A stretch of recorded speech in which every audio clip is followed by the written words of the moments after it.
NIMS academy YouTube च्यानलमा तपाईहरुलाई स्वागत गर्न चाहन्छु। आज यस भिडियोमा म तपाईहरुलाई एडोब इलस्ट्रेटर कसरी इन्स्टल गर्न सकिन्छ तपाईहरुलाई यो भिडियोमा मैले जानकारी दिन खोजेको छु। यदि तपाईहरु नयाँ हुनुहुन्छ भने तपाईहरुको लागि यो भिडियो एकदमै उपयोगी हुन्छ र एडोब इलस्ट्रेटर इन्स्टलेसन गर्न सक्नुहुन्छ।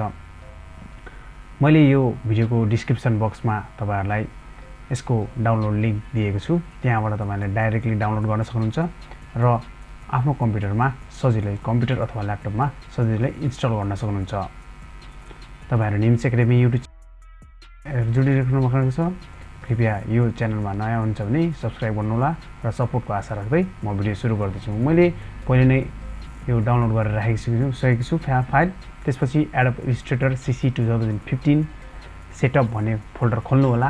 त्यहाँबाट एडोब इलस्ट्रेटर सीसी 2015 सेटअपलाई ओपन गर्नु होला। त्यहाँ setup.exe भन्ने छ, त्यसलाई सिम्पली डबल क्लिक गरेर यहाँ यसरी हेर्न सक्नुहुन्छ। ओपन गर्नु होला, यो खुल्छ र इनिशियलाइज गर्न थाल्छ। यो इनिशियलाइजेसन भनेको हाम्रो कम्प्युटरमा के कसो कन्फिगरेसन छ यसले सबै जानकारी लिन्छ, त्यसपछि मात्रै यो इन्स्टल हुन्छ। यसरी इनिशियलाइज गरिसकेपछि हाम्रो कम्प्युटरमा यसले सपोर्ट गर्छ कि गर्दैन त्यो पनि यसले आफै इनिशियलाइज गर्छ। यो 2015 भर्सन हो।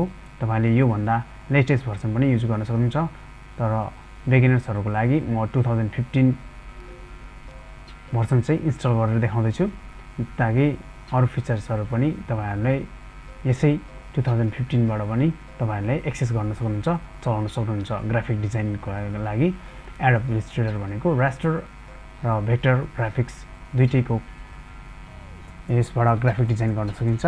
स्पेशली भेक्टर इलस्ट्रेसनको लागि हामी एडोब इलस्ट्रेटर युज गर्छौं इन्टरनेशनल लेभलमा।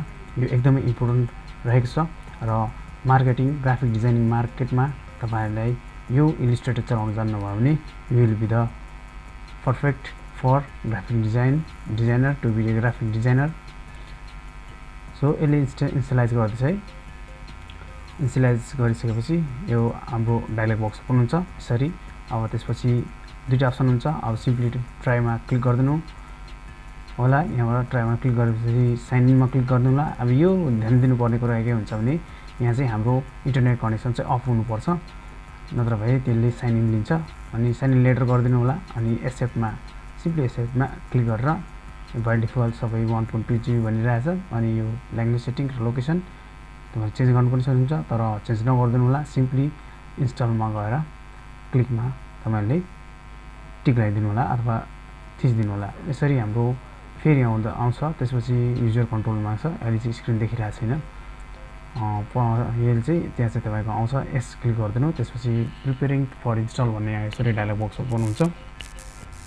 यसरी इन्स्टल डायलग बक्स ओपन भइसकेपछि अब यहाँ हेर्न सक्नुहुन्छ यसले चाहिँ सबै कम्पोनेन्ट्सहरु हाम्रो कम्प्युटरमा इन्स्टल भइरहेछ। अलिकति यसले टाइम लिन्छ। यसले अलिकति तपाईको कम्प्युटरको कन्फिगरेसन ढिलो चाँडो कस्तो छ त्यो अनुसार यसले अलिकति टाइम लिन्छ। वेट गर्नु होला र सबै कम्पोनेन्ट्सहरु स्टेप बाइ स्टेप फलो गर्नु होला ताकि तपाईहरुले सबै यो इन्स्टलेसन प्रोसेस चाहिँ कम्प्लिटली आफ्नो कम्प्युटरमा गर्नलाई सजिलैसँग सक्नुहुनेछ। यदि एउटै स्टेप छुट्यायो भने तपाईको इन्स्टलेसन पार्ट चाहिँ तपाईको इन्स्टलेसन चाहिँ कम्प्लिट हुँदैन र तपाईहरुमा इन्स्टलेसनमा प्रब्लम आउन सक्छ। त्यही भएर तपाईहरु पुरै भिडियो हेर्दिनु होला। तपाईहरु निम्स एकाडेमी युट्युब च्यानल तपाईहरुको च्यानल जहाँ म विभिन्न किसिमको भिडियोहरु टेक्निकल कम्प्युटर सम्बन्धी र ग्राफिक डिजाइनिङ सम्बन्धी र ट्युटोरियलहरु यहाँहरुमाझ लिएर आएको हुन्छु। यो च्यानललाई माया गर्दिनु होला। सकेसम्म सपोर्टको आशा राखेको छु।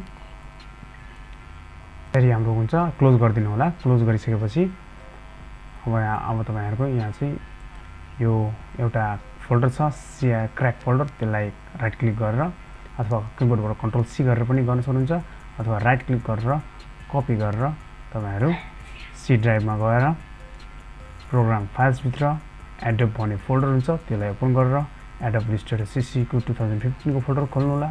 त्यसपछि सपोर्ट फाइलमा जानु होला। सपोर्ट फाइलमा ओपन गर्नु होला। सपोर्ट फाइल्स फोल्डर ओपन गर्नु होला सपोर्ट फाइल्स ओपन गरिसकेपछि कन्टेन्ट्समा जानु होला कन्टेन्ट्समा गएपछि विन्डोज फोल्डर हुन्छ त्यसलाई पनि ओपन गर्नु होला र सिम्पली यहाँ कन्ट्रोल भी गरेर पेस्ट गर्न सक्नुहुन्छ अथवा राइट क्लिक गरेर तपाईहरुले त्यसलाई पेस्ट गर्न सक्नुहुन्छ यसरी पेस्ट गर्नुभयो भने यसरी रिप्लेस गर्नु भनेर आउँछ रिप्लेस द फाइल डेस्टिनेसन त्यसलाई थिच्दिनु होला र यो एडमिनिस्ट्रेटरलाई कन्टिन्यू गर्दिनु होला यसरी त्यो फाइल रिप्लेस हुन्छ र फाइनली हाम्रो एडोब इलस्ट्रेटर कम्प्लिटली इन्स्टल भइसकेको छ अब हामी एडोब इलस्ट्रेटर चलाउन सक्छौं अब हामी एडोब इलस्ट्रेटरलाई खोलेर हेरौं अनि हाम्रो लोडिङ हुन्छ अलिकति थोरै समय लाग्छ लोडिङ हुन according to the speed of our computer यसरी यसलाई डन सो अगेन गरेर डन गरिदिनु होला यसरी हाम्रो एडोब इलस्ट्रेटर अब चलाउन सक्नुहुन्छ अब तपाईहरुले राम्ररी चलाउनु होला र राम्ररी एडोब इलस्ट्रेटर सिक्न पनि सक्नुहुनेछ यो भिडियो तपाईलाई कस्तो लाग्यो आफ्नो प्रतिक्रिया जनाउनु होला र यो च्यानलमा नयाँ हुनुहुन्छ भने निम्स एकाडेमी युट्युब च्यानललाई सब्स्क्राइब गरेर माया देखाइदिनु होला र सपोर्टको आशा राख्दै यो भिडियोमा म यति नै भन्दै यो भिडियो टुङ्ग्याउँदैछु आउँदो दिनमा अरु भिडियोहरु पनि ल्याउनेछु computer related graphic design related information technology related भिडियोहरु ल्याउनेछु त्यतिन्जेल माझबाट म बिदा हुन चाहन्छु धन्यवाद